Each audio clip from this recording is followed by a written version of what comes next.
नमस्कार, मी अनुराधा तांबोळकर. अनुराधा चॅनलमध्ये तुमचं खूप खूप स्वागत आहे. सध्या गॅस टंचाई असल्यामुळे म्हणजे सिलेंडरच मिळत नाही, त्यामुळे आहे तो गॅस पुरवून आपण वापरत असतो. मग अशा वेळेला आपण राईस कुकरचा उपयोग भरपूर प्रमाणात करतो आणि म्हणूनच आपल्या राईस कुकरमध्ये आपण अनेक पदार्थ म्हणजे जे पदार्थ आपण कुकरमध्ये किंवा गॅसवर करू शकतो ते जवळजवळ 70-80% पदार्थ आपण राईस कुकरमध्ये करू शकतो. राईस कुकरमध्ये जेवायचे पदार्थ म्हणजे आपण पावभाजी केली, भात केला, पण राईस कुकरमध्ये आपल्याला शिरा पण करता येतो, शेवयाची खीरसुद्धा करता येते, अगदी पोहे आणि उपमासुद्धा करता येतो. हेच आज मी तुम्हाला सांगणार आहे आणि त्याच्याकरता आपण एक छानशी रेसिपी बघणार आहोत. पण ती रेसिपी बघण्याकरता आपल्याला आपल्या स्वयंपाकघरात आधी गेलं पाहिजे. येत आहे ना?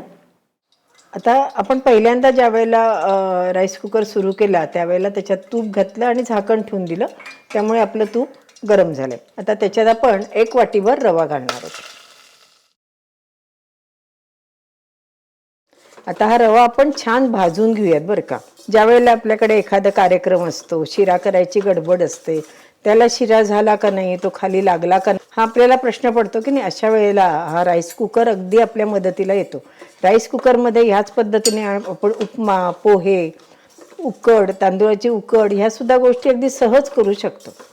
फक्त एक आहे की राईस कुकरमध्ये ज्या वेळेला आपण एखादी गोष्ट टाकतो त्यावेळेला त्याचं टेम्परेचर झाल्यावर पुन्हा ते वॉर्मरवर बटन येतं, पण आपण थोड्या वेळ थांबायचं आणि थोडासा कुकर गार झाला की पुन्हा जर आपण खाली बटन केलं म्हणजेच कुकवर केलं तरीसुद्धा ते होऊ शकतं. तर मी हलवून घेतलं आहे. आता मी हे झाकण ह्याच्यावर ठेवून देणार, अगदी 30 सेकंद ठेवणार बरं का, त्यामुळे आपला रवा चांगला भाजला जाईल.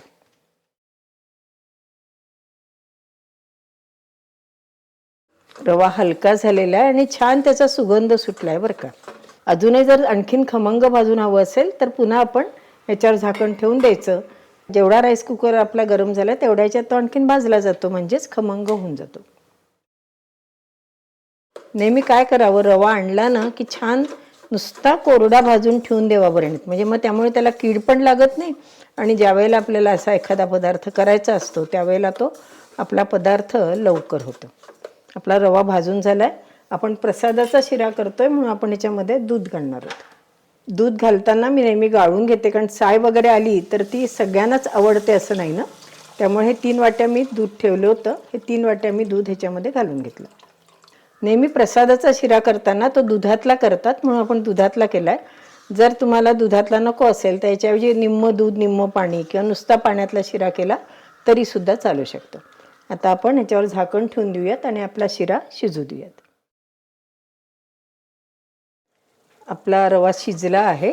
आपण थोडासा तो एकदा हलवून घेऊयात बरं का.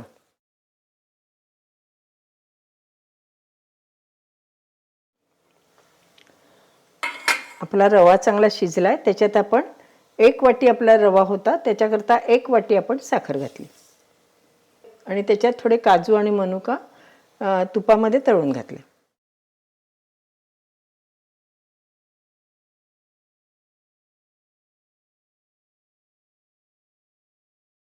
एखाद्या वेळेला आपण स्टीलच्या एखाद्या झाऱ्याने जरी खालपासून हलवलं ना तरीसुद्धा चालू शकतं. त्याच्यात आपण थोडंसं दूध अजून आणखीन घालूयात, म्हणजे छान मऊसर आपला शिरा तयार होईल. अगदी 1 वाफ येण्यापुरतं घातलं आहे बरं का मी.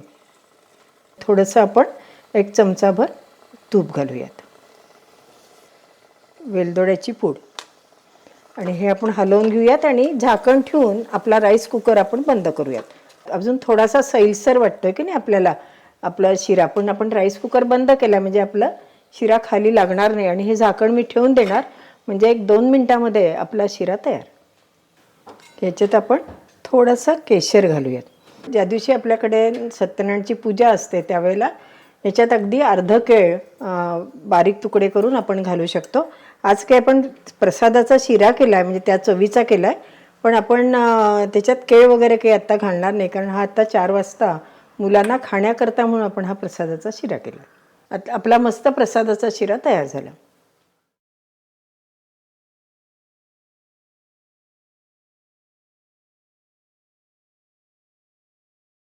आतापर्यंत आपण 7-8 वेगवेगळे पदार्थ राईस कुकरमध्ये केले, हो की नाही? हे एक प्रातिनिधिक स्वरूपाचे मी तुम्हाला पदार्थ दाखवले, पण कुठलाही पदार्थ राईस कुकरमध्ये अत्यंत उत्तम होतो. आणि याचंच उदाहरण म्हणजे आजची रेसिपी. या एपिसोडमध्ये ब्रेकफास्टसुद्धा राईस कुकरमध्ये करता येतो हे आपण बघितलं.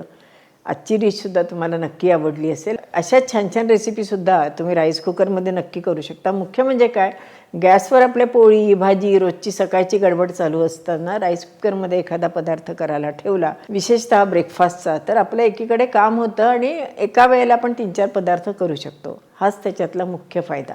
असेच माहितीपूर्ण व्हिडिओ बघण्याकरता अनुराधा चॅनलला लाईक करा, शेअर करा आणि सबस्क्राईब करा. आणि हो, बेल आयकॉन दाबायला विसरू नका. धन्यवाद.